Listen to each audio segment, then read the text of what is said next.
What's good, Alphas? This is Carol from Lockout Games, and today I'm going to be bringing you something new to the channel. It's a TCG called Alpha Clash, and it just recently came out, and I found it interesting with its superhero, superpower aesthetic, so we decided to jump into it. The match today is going to be between the Clash Kit starter decks. The one on the left is going to be the green Magnate leader, who is leading the Alphas, and on the right is going to be the black leader Moxie leading the Alpha Hunters. If you're interested in how to play the game, I am going to do a how to play video later, and the link for the Alpha Clash website as well as the rulebook is going to be in the description below. Well, with all that being said, let's get into the match. Starting off the game is going to be the Magnate player on the left. Looks like they're going to place a Sonoro in their resources. In this game, you play a card from your hand once per turn as a resource, very much like DBS or Lorcana. And then from there, they're going to play a 1-drop Sonoro that's going to be a 2-attack, 1 defense. Now with Magnate's power, when he has 30 health or less, all of his Alpha Clash cards on his side of his field is going to get +1 defense. So that's really going to change up the math for both of the players.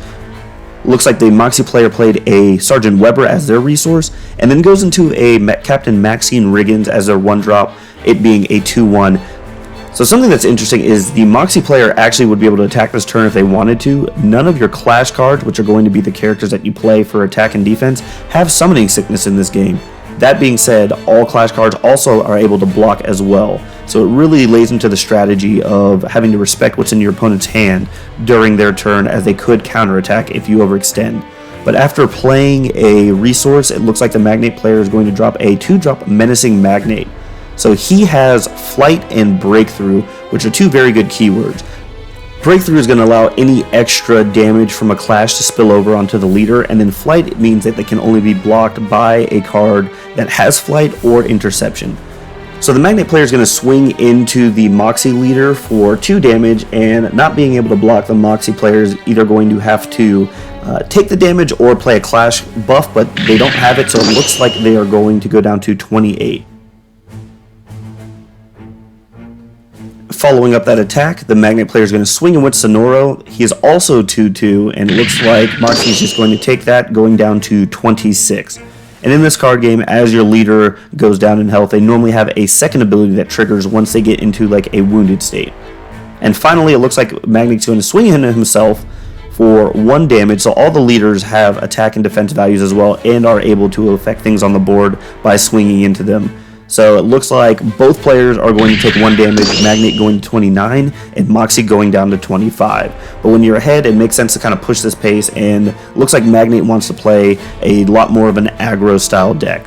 So now passing the turn, Moxie is going to draw a card, and now they get the chance to play a resource down. So this game is very fun because it makes you really have to choose what cards you want to keep in your hand versus which ones you want to use as resources, maybe not being able to get to as high a price of a card later on, or in this case, looks like they're using a trap, seeing as a Magnate player already has 2 cards down on the field. Springing a trap card, just like in Yu-Gi-Oh, might take too long, so they're going to play a Weber's Binoculars for 1, and the Moxie deck is really big on gathering a whole bunch of attachments and equipment, or weapons as they're called in this game, to equip to the Alpha Hunter so that they can get on the same power level as some of these superpowered Alphas. So with the binoculars, the Moxie is going to swing in, and they are going to be able to look at the top 3 cards and reveal an accessory or a Clash card themselves, and then put that into their hand. So it's some good card draw to help get things moving and to get deeper into their deck for the cards that they need. And it works as a nice replacement for the binoculars themselves, as they're able to get a card the same turn they played the binoculars. So it looks like they're looking over what cards that they want, and they're pulling out a 2-drop Weber Weapons Expert. Now this has a special ability that on entering the battlefield, you're able to get a free equip of a weapon, as normally it takes some resources to do that. So we do have our first Clash buff of the game. This is going to be a special card that you can only have 4 of in the deck, and you can use it on attack or defense. It is going to be used on the attacker, the Moxie. It is going to boost her up by 2/2 for the rest of this turn. And it looks like Magnate's going to counter and use his Clash buff that's also going to boost up his Magnate. So now both of them are going to be the same attack and defense. So during the clash, they're both going to destroy each other. So both Moxie and Magnate are going to go into Oblivion, which is what we call the discard pile in this game. However, the equipment is going to stay in the accessories zone and can be used later for other Clash cards on the Moxie player side. But it looks like they don't have any more resources left, so they are going to pass a turn over to Magnate. So after unsuspending everything and drawing, they're going to have the ability to play a resource, but it looks like they skipped that, maybe wanting to keep the cards in their hand this turn. Also, we're new players to this game, so we might have just forgotten. But they're going to swing in with Magnate, doing 1 damage and taking 1. So that's going to make the game 28-24 right now. Still pushing that pace, as there's no more Clash cards on the Moxie player side of the field, so they do kind of have free reign to swing in with all of their characters if they want to. Then it looks like they're going to do 2 damage with Sonoro, bringing Moxie down to 22. And then just a reminder that Sonoro is actually a 2/2, so he's only going to be taking 1 damage from Moxie. And then we see a Magnate's plan for 2, which is going to destroy any accessory on the field, and that's going to get rid of the binoculars, which is going to stop Moxie from getting those extra cards for swinging in with their Clash cards. So that was a pretty solid turn for the Magnate player, and they're going to pass the turn over to Moxie, who's going to draw. And this turn they're going to be able to get into 3 resources, which is going to let them play some pretty mid-range Clash cards. So they're going to use a 1-drop Moxie as a resource, and it looks like they're going to go into Denver Clash Grounds. So a Clash Ground is a card that affects both players, and for this one, the factions that are affected are the Alpha Hunters as well as the Rogue faction, which you haven't seen any of those cards in these decks, but they would be affected as well. And then the on play is that they're going to be able to draw 2 cards and then discard 1 card. So it's a pretty good card draw as well as buffing up the Alpha Hunters for this turn. Looks like they discarded a Weapons Expert, Sergeant Weber. And they still have 2 resources up, so let's see what they might go into for this. The Sergeant Weber that they drew into is not super useful as there's no equipment to attach, but it looks like they're ready to spend some resources, and they're going to go into the 2-drop Moxie that has 3 attack, and is going to be able to search the top of the deck for a Sergeant Weber or a Colonel Edwards and play them engaged onto the field. It looks like luck was on their side because the very last card was a Colonel Edwards, so they are going to be able to play that onto the field engaged, but Colonel Edwards also has Enter the Battlefield effect, where it's going to be able to look at the top 5 cards and then play a weapon with a resource cost of 3 or less directly onto the field. So you can see with a little bit of luck, the Alpha Hunters deck is able to start cheating some stuff onto the field that it needs for later endgame stuff. And as we look, the top 3, 4, and 5 cards, so it looks like none of them are actually going to be a weapon, so they're not able to place anything onto the field. Those are going to go to the bottom of the deck, but they were able to mill through some cards that they might not necessarily need right now, and they do still have 2 bodies on the board. With the Denver out, the Moxie is a 4/1, and the Colonel Edwards is a 2/1, so they are decently powerful and will trade with a decent amount of cards right now that the Magnate player can actually play. And with that, the turn is passed over to the Magnate player. They unsuspend everything, and they are going to play that 3rd resource, so now they're going to be able to start getting into their mid-range, and let's see what they go for. Looking at their hand, the Magnate player does have a Clash buff, and that could help them start to dig a little bit farther into the deck, as it will draw them a card and boost something up by 2/2. The only thing is the attacker has to declare their Clash buff first, so the defender is a little bit at an advantage where they'll be able to respond to that if they have one in their hand. So it looks like they're still just looking to see what might be the better option. With the Denver out, the Alpha Hunters are able to trade a lot better, and now Magnate's +1 defense is pretty much mitigated. So they are going to play a Magnate Cunning Planner. This one has the ability to where on defeat, if it's destroyed, you are able to draw a card, and right now it's a 1/2. It is going to be able to trade with any of the cards on the board, and so that makes it pretty good for just swinging in with, which they are going to do. Swinging into the Colonel Edwards, this part we do mess up, as the Colonel Edwards should be doing 2 attack over to the Magnate, so both of them should be destroyed. We are still learning the game, and there is a lot to remember. And then we see Sonoro swinging into the contender, doing another 2 damage, bringing them down to 20, and then finally the Magnate swinging in, doing 1 damage, and then taking 1 damage, making the score 27-19 right now. So still pushing that advantage with having a lot more life, and then just chipping away at the Moxie contender. With that, the turn is passed, and Moxie's going to go up to 4 resources. Looks like they're playing another Denver as a resource in the back, since they have one on the field already.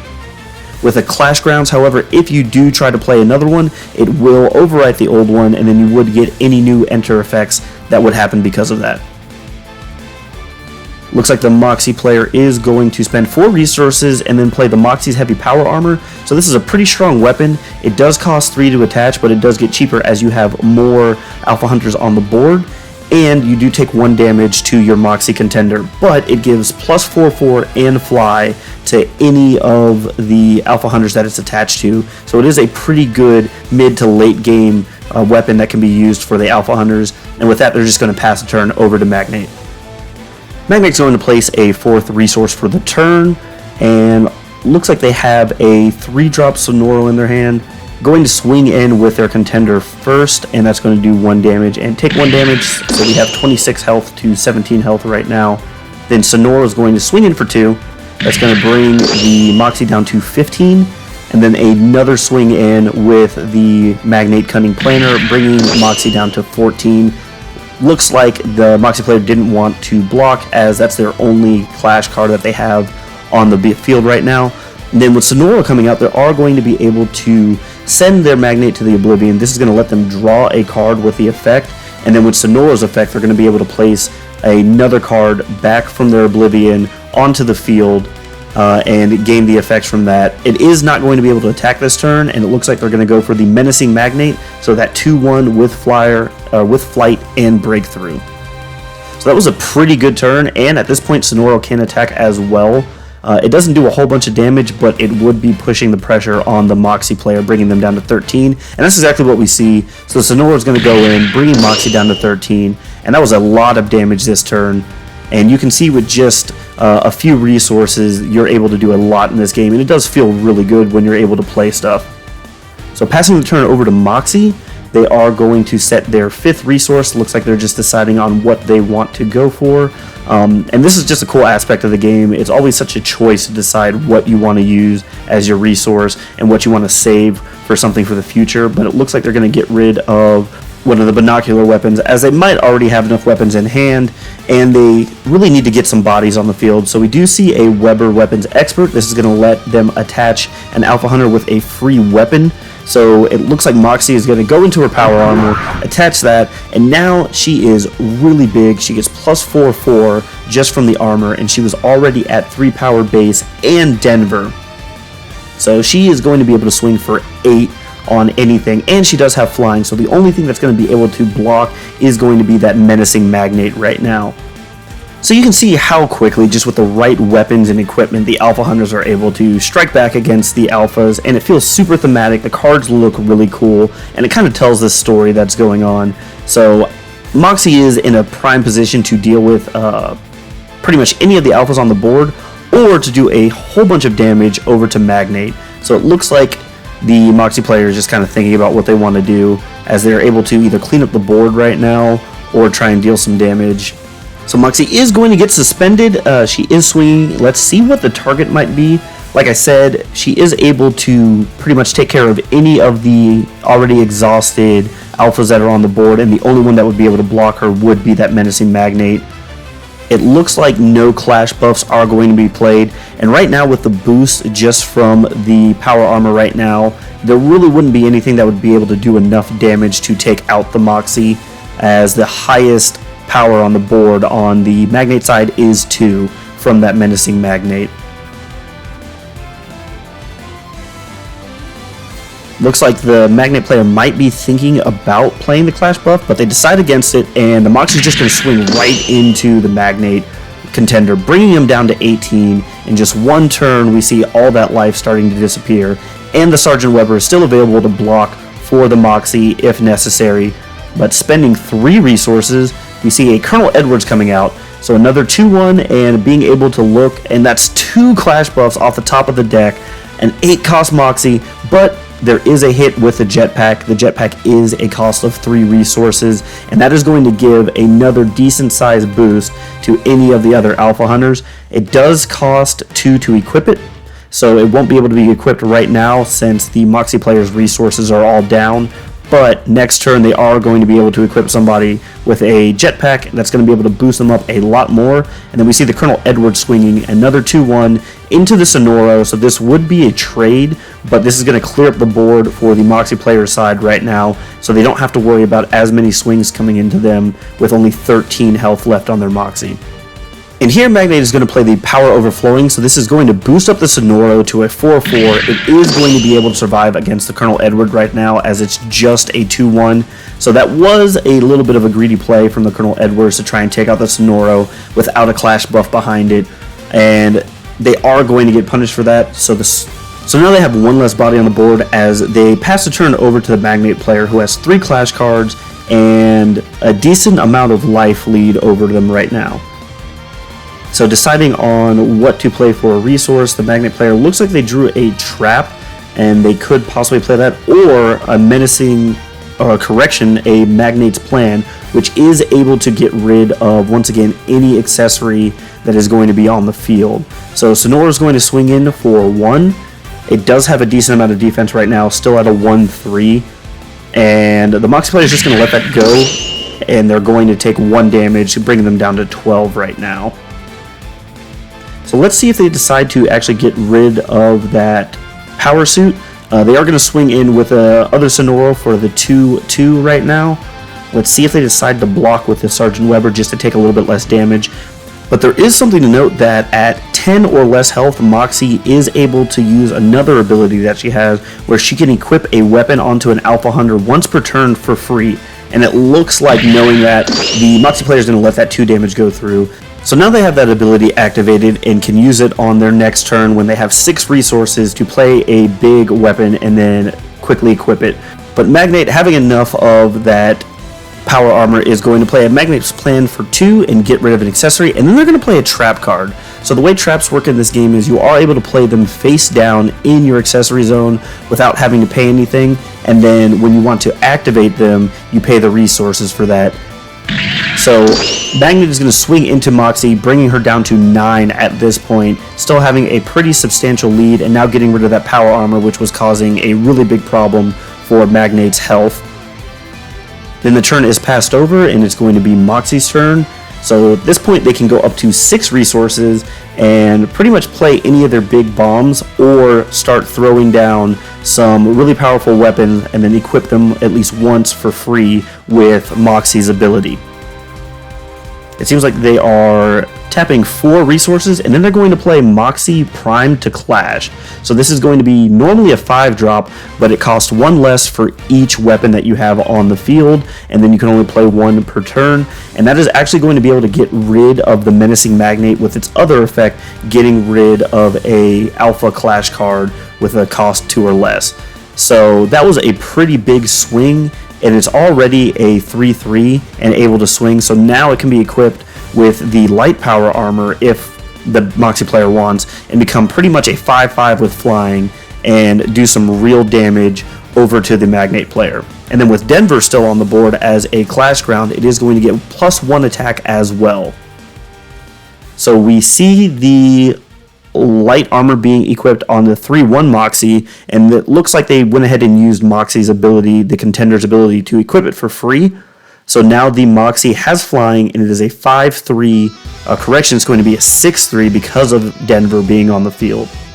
So this turn could represent a lot of damage for the Moxie player against Magnate. And it looks like they're just counting to see how much damage they can do. Not quite sure if it's enough to win, and they still have to respect the fact that if they swing all out with everything, they won't have any blockers. So they do have to start doing some board management. And it looks like the Moxie swings into the Sonoro. It is going to get sent to oblivion from that point, and Moxie is going to live. Then we see the light armored Moxie is going to swing into the other Sonoro, the 1-2. Currently a 1-3 with Magnate's ability, but she's very thoroughly going to be able to get past that. Oh, and we see the Magnate's trap. So they just have to spend 2 to activate this trap, and since a whole turn has went by, they are able to activate it, and this is going to get rid of the Moxie, and then also force the Moxie player to discard 1 card from their hand. So that was pretty devastating, as they were looking to really clear out that board, and it looks like we have a UN headquarter Clash ground going to the trash. But they don't seem to be deterred too much, as they are now equipping the light power armor over to another Clash card. Looks like they're thinking about putting it on Moxie right now, so that's going to pretty much add a bit of extra defense in case anybody wants to swing into her to keep her alive, and then she also has flying, so she is going to be able to swing over anything that doesn't have interception or flight. The turn is passed over to Magnate. They are going to be able to go up to 6 resources, but they only have 3 cards in hand right now, and that doesn't seem to bother them. They go ahead and charge their resources, so now they can play a lot of their big bombs, and we see Magnate swinging in for 1, still pushing that tempo. Looks like it's not going to be blocked, and that's going to send Magnate to 16 and Moxie down to 8. So at this point, a lot of damage has been done to Moxie, and it looks like Magnate is trying to push that tempo to end the game before a lot of more big bombs hit on the Alpha Hunter side. We see the 1/1 Magnate being dropped and swinging in for 1. It is going to bring Moxie down to 7, and now they still have some blockers left with the Sonoro to protect themselves. They aren't going to be able to block a flyer. However, they can take care of anything that's going to be on the ground, so they go ahead and pass the turn, not overextending. Moxie draws their card for the turn and decides whether or not they want to charge something for their resource. Looks like they're not going to. They like the cards that they have in their hand. They want to play them. So we see another Moxie's Heavy Power Armor hit the field. That's going to bring Moxie down to 6, but they are going to be able to equip it with Moxie's once per turn ability, and that's going to go on the Moxie primed to Clash. So she is a huge Clash card right now and able to swing over anything as she does have flight. So now the question is, does Moxie want to swing in with that giant Clash card and do a whole bunch of damage to the Magnate player and then leave the other 2 cards up as blockers, or are they going to try and go for the turn? They know that the Magnate player only has 1 card in hand, and they don't really have an idea what it is. A Clash buff really won't protect Magnate too much. It'll just keep pretty much 2 damage off of them, and they go ahead and play a Weber's Binoculars, knowing that if they get Magnate down to 10 or less health, he does have the ability to suspend himself and then force the other player to discard 1 card. So Moxie's going to swing in for a whole 10 damage, and it is going to really put a squeeze on the Magnate player. It brings him down to less than 10, but the Moxie player has nothing in their hand, so that ability is not going to be as useful next turn. And they go ahead and pass the turn over to Magnate with 2 blockers still up on their side of the field. So Magnate, drawing their card, has to decide whether or not they want to charge their resources this turn, and it looks like they're going to use the 8-drop Magnate for that, not being able to reduce the cost. And they are going to have 1 more card in hand with no traps or anything on the field. They're in a really tough situation right now as the life totals are equal, but with that flyer over on the Moxie player's side, they are able to just swing over anything that doesn't have flight. So unless they can play something that does, they are kind of in a position where they have their back against the wall, and it looks like they have a 5-drop Magnate, but he doesn't have flight. He does, however, allow you to draw 1 card. So if they can get the 2-drop Magnate with flight, that would really help, and it looks like they miss out on it. They draw into a Magnate trap card, so they are going to be able to place that down and be able to activate it, but it won't be enough to actually stop the Moxie from flying over top of all of their Magnates and then attacking them directly. So they're deciding whether or not they want to hold it into their hand, maybe representing a Clash buff of some sort to slightly reduce the damage from the flying Moxie, and then having some blockers on the ground. So they swing in with the 1/1 Magnate. He is going to be able to get through and do a little bit of damage, and it looks like Moxie is going to take that, going down to 5.